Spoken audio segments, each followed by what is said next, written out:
Kami bersyukur Tuhan Yesus, kami bersama dengan Engkau ada di tengah kami. 2-3 orang berkumpul dalam namamu, di situ Engkau ada. Kau bertakhta atas pujian penyembahan kami. Kami mau duduk diam di bawah kakimu, dengar firman-Mu. Urapi hamba-Mu ya Tuhan, Kau yang teguhkan setiap firman dengan tanda kuasa dan mujizat. Terlebih kami mau bersatu dengan tubuh darah Yesus. Kami percaya pagi ini yang sakit disembuhkan, yang terikat dilepaskan, setiap kuk dan belenggu dipatahkan. Berfirmanlah ya Tuhan, kami siap untuk mendengarkan. Dalam nama Yesus kami berdoa, haleluya. Yang percaya katakan amin, haleluya. Silakan duduk saudaraku yang terkasih, shalom. Selamat pagi Gereja Tiberias Nias dan Tiberias Live Streaming, berkat berkenan Tuhan atas setiap kita. Mari kita buka firman Tuhan yang terdapat di dalam Ibrani pasalnya yang kedua. Ibrani pasalnya yang kedua, saya mau baca ayat 14 sampai 15. Ibrani pasalnya yang kedua, ayat 14 sampai yang ke-15. Karena anak-anak itu adalah anak-anak dari darah dan daging, maka ia juga menjadi sama dengan mereka dan mendapat bagian dalam keadaan mereka, supaya oleh kematiannya ia memusnahkan dia, yaitu iblis yang berkuasa atas maut. Ayat 15 kita baca sama-sama, 1, 2, 3. Dan supaya dengan jalan demikian ia membebaskan mereka yang seumur hidupnya berada dalam perhambaan oleh karena takutnya kepada maut. Hari ini saya mau berbicara mengenai jangan mau diperbudak, jangan mau diperhamba oleh takut. Takut akan apapun, terutama takut akan maut. Karena takut mati, takut akan kematian itu adalah biang dari segala macam ketakutan. Ketika seseorang takut ketinggian, dia bukan takut ketinggian sebetulnya, dia takut mati. Karena kita takut maut sebetulnya, kita takut mati. Semua orang takut mati, dan ketakutan akan kematian itu saudaraku ada pada semua makhluk, apalagi manusia. Ya, karena kita mau bertahan hidup, kita juga nggak mau mati. Ya, kita mau selamatkan diri kita, dan itu tentu bisa dimengerti. Ya, siapa juga yang mau mati, ya kita mau survive, kita mau bertahan hidup. Ya, seseorang yang takut ular, dia bukan takut ular sebetulnya, dia takut mati. Karena ketika dia dipatok ular, selesai. Ya, you lihat binatang buas, ya singa atau lain sebagainya, atau anjing dan lain sebagainya. Ya, itu sebetulnya bukan takut binatang tersebut, tapi takut akan kematian, takut akan maut. Ya, ada seseorang katakanlah takut miskin. Nah, saudara, sebenarnya bukan kita takut miskin, karena kita tahu, karena sebagai manusia modern, kita butuh finansial, dan kita nggak bisa bertahan hidup tanpa finansial. Dan kita takut nggak ada duit, nggak ada finansial, nggak bisa makan, ujung-ujungnya tewas, ya, ujung-ujungnya mati. Engkau takut dipermalukan, takut ditolak oleh orang lain, sebenarnya ujung-ujungnya takut mati, ya. Karena kita tahu, sebagai manusia modern, kita bertahan hidup, nggak bisa kita hidup sendiri. Kita butuh orang lain, kita butuh modal sosial, kita butuh kerjasama dengan orang lain. Kalau kita ditolak oleh orang, ya kalau orang nggak mau temenan sama kita, kerja sama kita, ya kita nggak bisa bertahan hidup, yang ujung-ujungnya adalah mati. Dan Alkitab mengatakan di sini, saudara, ya bahwa iblis memperhamba kita dengan ketakutan akan kematian. Dan hari ini, saudaraku, saya berdoa kita bebas dari segala ketakutan. Terutama ketakutan kepada maut. Ya, kita nggak bisa bebas dari ketakutan akan maut di luar Yesus dan di luar salibnya.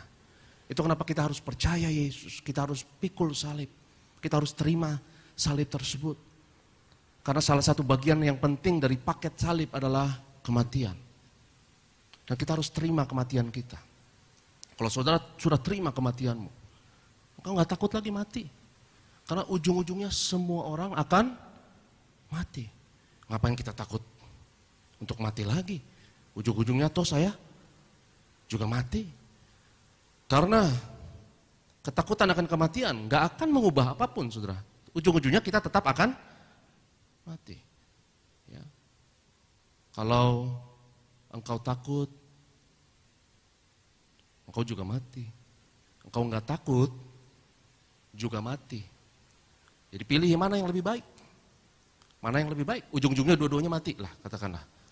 Mana yang lebih baik? Mati ketakutan atau mati tanpa ketakutan? Saya pilih yang kedua, mati tanpa ketakutan. Bebas dari segala ketakutan. Karena kalau saudara mati tanpa ketakutan, saudara hidup penuh dengan damai sejahtera, sukacita, engkau jadi berkat bagi orang lain.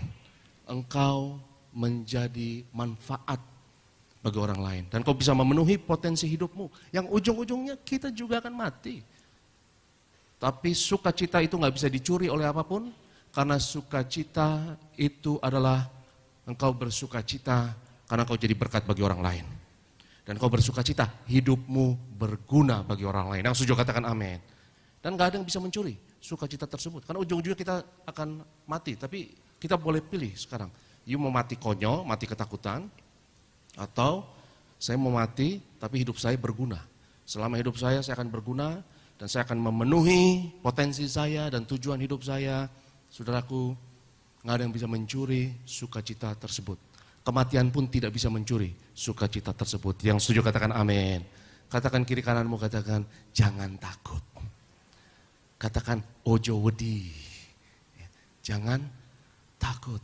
Karena ketakutan itu memperhamba. Ketakutan itu memperbudak. Kemarin saya tunjukkan satu slide. Dan saya mau tunjukkan lagi, boleh ditunjukkan slide yang sama. Saya mau tunjukkan diagram sederhana dari otak saudara dan saya. Ini otak kita nih saudara. Representasi yang sangat sederhana dari otak kita. Dan kita hanya konsentrasi kepada dua bagian dari otak. Yang bawah itu adalah amigdala, katakan bersama saya amigdala. Nah ini otak panik, otak ketakutan. Dan ketakutan adalah emosi yang sangat mendasar dari manusia. Jadi ilmu pengetahuan itu justru mengkonfirmasi firman Tuhan. Karena saudara perhatikan dalam Alkitab, ketika Adam berdosa, emosi pertama yang ia rasakan adalah takut. Emosi pertama adalah apa? Bukan kebencian, bukan dendam, bukan frustasi. Sebelum semuanya itu terjadi, ketakutan dulu. Dan ketakutan adalah biang dari frustasi, dari stres, dari panik, dari kekecewaan, dari amarah, dan lain sebagainya. Dan amigdala, otak bentuknya almond, itu kecil di situ saudara, kira-kira jaraknya 5 cm dari kedalamannya. 5 cm di dalam telinga kita, itu ada otak kecil berbentuk almond, itu adalah otak kuno, bagian dari sistem yang sangat kuno yang bernama limbik, dan itu mengontrol ketakutan. Kalau engkau takut dan kau panik, otak itu yang lagi dominan, yang lagi menguasai dirimu. Di atas itu prefrontal cortex, katakan bersama saya prefrontal cortex. Ribet banget ya. Prefrontal cortex, tapi dua itu aja yang kita ingat. Ya, saya doa supaya saudara ingat cuma dua ini aja. Gampang, ya. Biasanya di ibadah saya ini ada adik saya, Milana ada di sini nggak? Milana mana? Pak Alex, Milana ada? Angkat tangan. Biasa ada nggak? Biasanya ada Milana di sini umurnya 7 tahun, saudara. Kemarin minggu lalu selalu datang, ya. Dia orang tuanya bilang nggak mau ke sekolah minggu.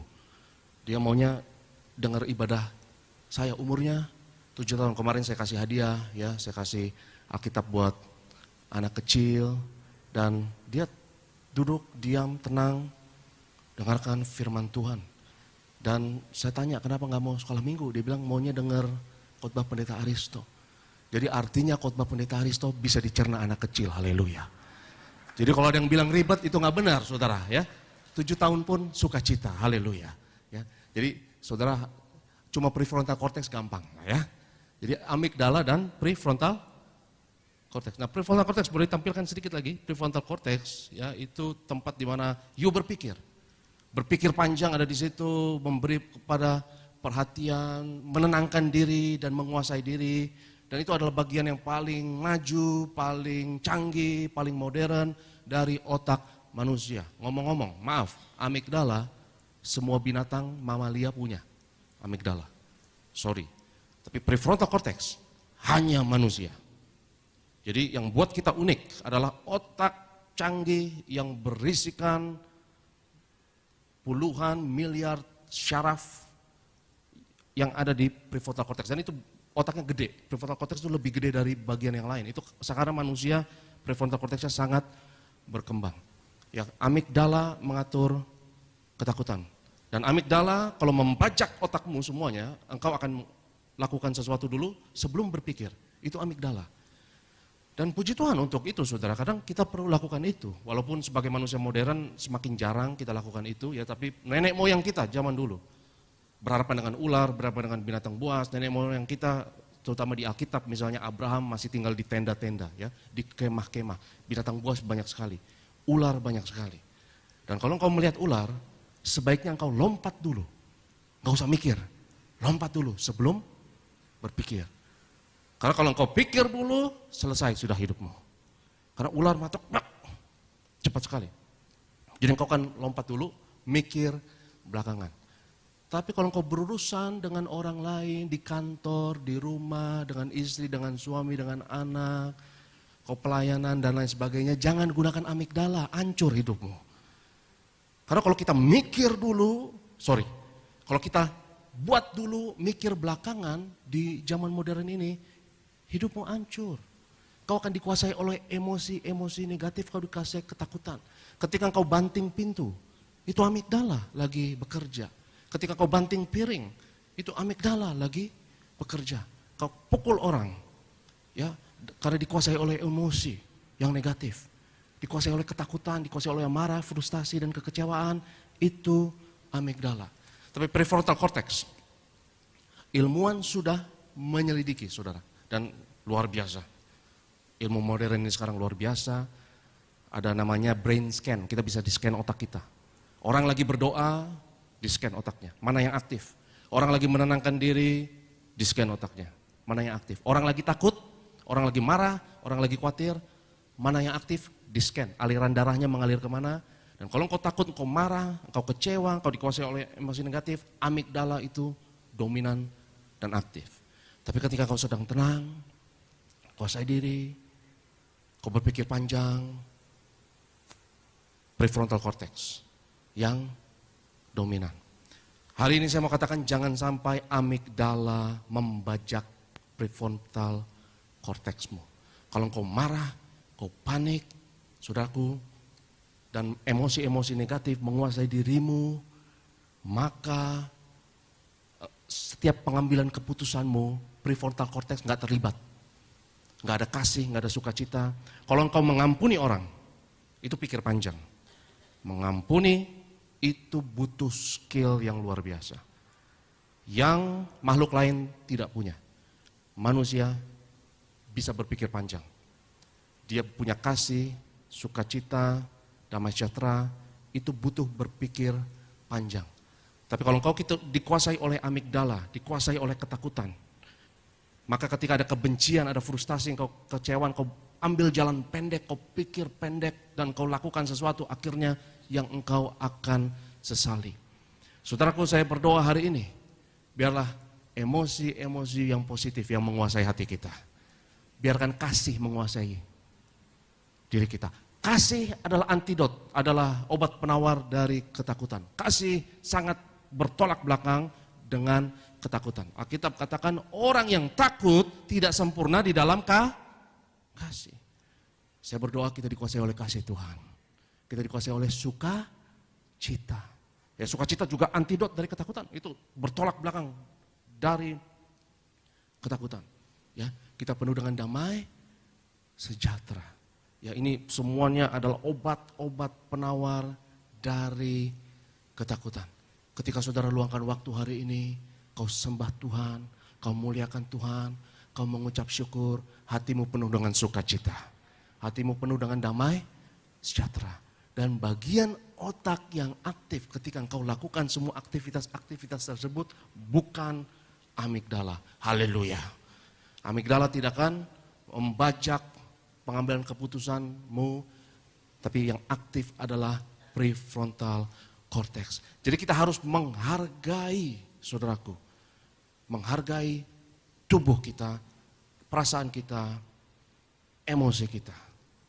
Karena kita tinggal di dalam tubuh ini dan kita puji Tuhan, zaman sekarang ini kita makin mengenal diri kita, biologi kita, juga kejiwaan kita. Karena tubuh ini tidak bisa dipisahkan dari jiwa. Saudara tidak bisa hidup dalam kekudusan dan ketaatan kepada Tuhan tanpa kerjasama tubuh kita. Tubuh kita harus kita taklukkan, kita harus serahkan kepada Tuhan, kita serahkan kepada senjata-senjata kebenaran, bukan senjata kelaliman. Ibadah yang sejati adalah kalau kita menyerahkan tubuh kita bagi Tuhan. Yang percaya katakan amin. Coba kita lihat firman Tuhan yang terdapat di dalam 1 Yohanes pasalnya yang kelima. 1 Yohanes pasalnya yang kelima. Dan kita mau lihat firman Tuhan ayatnya yang ke-7 dan yang ke-8. 1 Yohanes 5 ayat 7 dan ayat yang ke-8. Ayat 7, sebab ada 3 yang memberi kesaksian di dalam surga, Bapa, Firman, dan Roh Kudus. Dan ketiganya adalah, satu ayat yang ke-8 kita baca sama-sama, 1, 2, 3. Dan ada 3 yang memberi kesaksian di bumi, roh, dan air, dan darah. Dan ketiga-tiganya adalah satu. Ya, jadi ketiga yang kesaksian di bumi, air, darah, roh. Tubuh saudara dan saya ini kebanyakan air. Ya berapa persen? Saya kira 60-70% lebih itu air, darah, ya, cairan. Dan setiap emosi itu memiliki signal tertentu, kesaksian tertentu. Ya, setiap saudara takut, itu amigdala kirim signal ke seluruh tubuh saudara. Dan signal itu ada signal-signal biokimia. Dan signal-signal itu seperti signal listrik, jadi begitu cepat. Ketika kau takut, ya, amigdala akan tembak signal. Ditembak signal untuk hormon stres dilepaskan. Ya, kortisol dilepaskan, adrenalin dilepaskan, sehingga engkau emergency mode. Engkau berada dalam status jaga-jaga, emergency, ya, karena engkau ketakutan. Kalau engkau melihat ular, katakan engkau melihat ular. Dan amigdala langsung kirim tembak respon. Cus, langsung kau ketakutan, kau lihat signal, kau akan lompat duluan. Dan jangankan ular, saudara, apapun yang menyerupai ular, sisik ular, pola-pola kulit ular yang bergerak begitu, dan engkau melihatnya atau meliriknya katakanlah, kau akan lompat duluan tanpa berpikir. Bahkan kau nggak sadar akan hal itu. Tubuh kita yang memang sudah di-wire seperti itu, dibentuk seperti itu. Dan kita bersyukur untuk itu karena respon tersebut bisa menyelamatkan kita. Yang setuju katakan amin. Tetapi saudaraku yang terkasih, engkau nggak boleh dalam keadaan begitu terus menerus. Kalau engkau stres menerus, kortisol tinggi, adrenalin tinggi terus menerus, tubuh nggak akan tahan. Itu kenapa stres jangka panjang penyebab berbagai macam penyakit, dan saya sebut ketakutan dan stres pembunuh nomor 1 umat manusia. Karena bukan penyakit jantung, bukan kanker. Karena penyebab kanker dan penyebab penyakit jantung adalah stres jangka panjang yang paling menentukan untuk penyakit-penyakit kronis tersebut. Jadi kita lihat bahwa tubuh kita adalah satu mesin biologi yang ajaib yang Tuhan ciptakan. Daud berkata bahwa kejadianku dahsyat dan ajaib. Ketika engkau takut, ada respon signal-signal biokimia listrik dilepaskan. Ketika engkau kecewa, ketika engkau frustasi, dilepaskan itu signal-signal hormon stres. Sehingga kekecewaan, frustasi tersebut, saudaraku, itu membentuk syaraf-syaraf, sel-sel syaraf yang baru. Sel-sel syaraf yang baru akan membentuk jaringan-jaringan syaraf yang baru. Dan kalau sudah terbentuk jaringan-jaringan syaraf yang baru, sudah. itu akan membentuk dirimu dan membentuk siapa dirimu. Dan akan menjadi kebiasaan, akan menjadi kecanduan, akan menjadi ketagihan, akan menjadi ketergantungan. Dan sudah ditemukan oleh seorang dokter di University Michigan, Shelley Warlow, yang menemukan bahwa amigdala tersebut adalah sumber segala macam ketagihan, ketergantungan, dan kecanduan. Kita berbicara mengenai kecanduan, bukan hanya pornografi di sini atau narkoba, kecanduan saudara, tapi orang bisa kecanduan emosi-emosi tertentu seperti stres, amarah, frustasi, kekecewaan, dan lain sebagainya. Orang bisa jadi, orang boleh marah, boleh. Tapi kalau sudah jadi pemarah, artinya dia kecanduan emosi marah tersebut. Dia sudah ketagihan. Jadi saudaraku, saya simpulkan, akar segala macam ketagihan, kecanduan, dan segala macam gaya hidup yang berdosa adalah ketakutan. Hari ini saya doa, kita bebas dari segala ketakutan. Karena kecanduan asal muasalnya adalah suatu bentuk ketakutan. Takut menghadapi realita, takut hadapi kenyataan hidup. Akhirnya lari ke dunia fantasi. Bukan dunia fantasi beneran, bukan. Maksud saya dunia fantasi, lari ke pornografi, itu juga dunia fantasi. Ya, lari ke narkoba, dan itu bentuk suatu dunia fantasi. Karena takut hadapi kenyataan dan realita hidup. Saya berdoa hari ini kita dipenuhi oleh kasih Allah, sukacita Tuhan, damai sejahtera Tuhan. Dan engkau bukan takut, tapi engkau penuh kasih Tuhan, engkau berani hadapi kenyataan hidup. Karena ketakutan adalah biang dari segala emosi yang negatif, frustasi, kekecewaan, dengki, benci, dendam, biangnya, saudara, ujung-ujungnya biangnya adalah ketakutan. Dan jangan sampai ketakutan membentuk dirimu, jangan toleransi setiap emosi yang negatif. Biarkan kasih membentuk diri kita. Ketika engkau merasa dikasihi, kasih Tuhan, oh haleluya, itu juga otak akan menembak zat-zat kimia, biokimia yang positif. Akan menembak oksitosin, serotonin, namanya ya, dopamin, itu yang positif. Dan itu akan membentuk diri kita, membentuk sel saraf yang baru dan membentuk jaringan sel saraf yang baru, dan itu akan membentuk dirimu dan siapa dirimu, ujung-ujungnya kebiasaan-kebiasaanmu dan kepribadianmu. Itu kenapa jangan toleransi emosi negatif sedikit pun, karena itu akan membentuk dirimu. Dan kalau itu sudah membentuk dirimu, itu juga membentuk masa depanmu dan membentuk nasibmu. Nasibmu seperti udah ditulis di sini. Ada kesaksian, ada signal. Setiap kita ada emosi, ada signal yang ditembak, dikeluarkan. Ya, ada kesaksian, ada informasi yang ditembak ketika engkau sedang sedih, khawatir, atau penuh sukacita, atau emosi apapun. Sehingga penting hari ini kita kuasai diri kita supaya kita dapat berdoa. Kita lihat firman Tuhan 1 Petrus 4 ayatnya yang ke-7. Sebelum kita berdoa, saudara, kita harus menguasai diri kita terlebih dahulu. 1 Petrus 4, kita lihat ayatnya yang ke-7. Kesudahan segala sesuatu sudah dekat. Karena itu, kuasailah dirimu dan jadilah tenang supaya kamu dapat berdoa. Kuasai diri dan jadi tenang, ini aktifnya lagi-lagi di prefrontal cortex. Ya, jadi bagian dari doa adalah kuasai diri kita. Ketika engkau penuh dengan kasih, engkau mengucap syukur, engkau tenang, engkau damai sejahtera, ada hormon-hormon yang positif, yang baik, yang bersahabat untuk tubuh kita.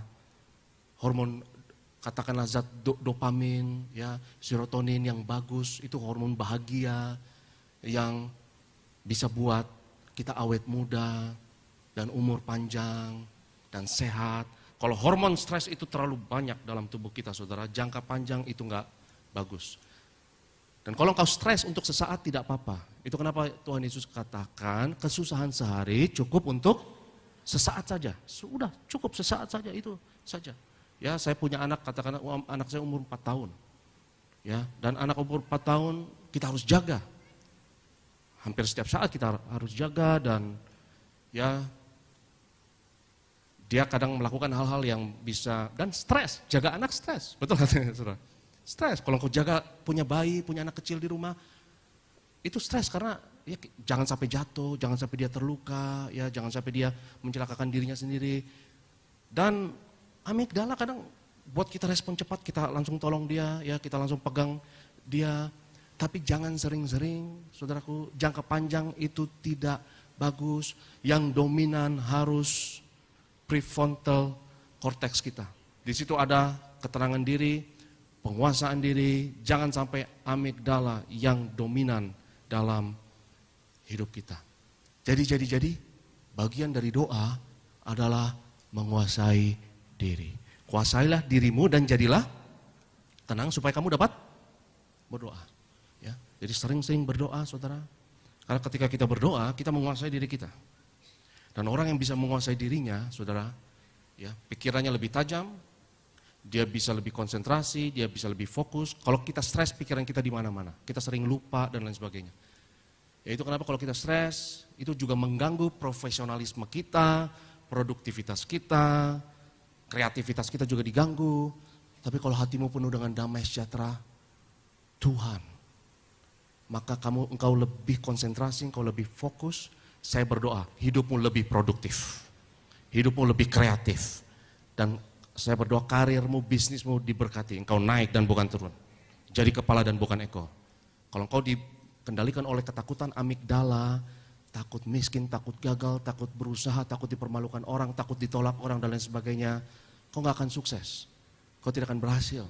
Karena kau takut ambil resiko. Dan stres, orang yang stres susah konsentrasi, ya. Susah untuk fokus, badannya ada di sini, otaknya kita nggak tahu di mana. Pikirannya ada di mana? Ada di kantor, ya. Pikirannya ada di bank, pikirannya ada di rekeningnya, dan lain sebagainya. Tetapi kalau hati kita penuh dengan sukacita, damai sejahtera Tuhan, engkau diberkati, engkau badannya ada di sini, pikirannya juga ada di sini. Katakan kiri kananmu, katakan, aku harap kamu ada di sini pikirannya. Ya. Ayo bapak-bapak, ibu-ibu, ya, jangan ada di sini. Udah, hari Senin nanti aja. Yang penting sekarang kita bersama dengan hadirat Tuhan di sini. Yang udah masalah besok, hutang besok nanti kita pikirin besok aja ya. Kesusahan sehari cukup untuk sehari. Tagihan hari Senin udah, hari Senin saja pikirin ya.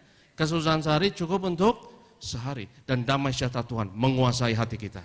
Itu kenapa penting kita kuasai diri kita. Sebagai penutup, kita lihat firman Tuhan, Mazmur 43 ayatnya yang kelima. Mazmur 43 ayatnya yang kelima.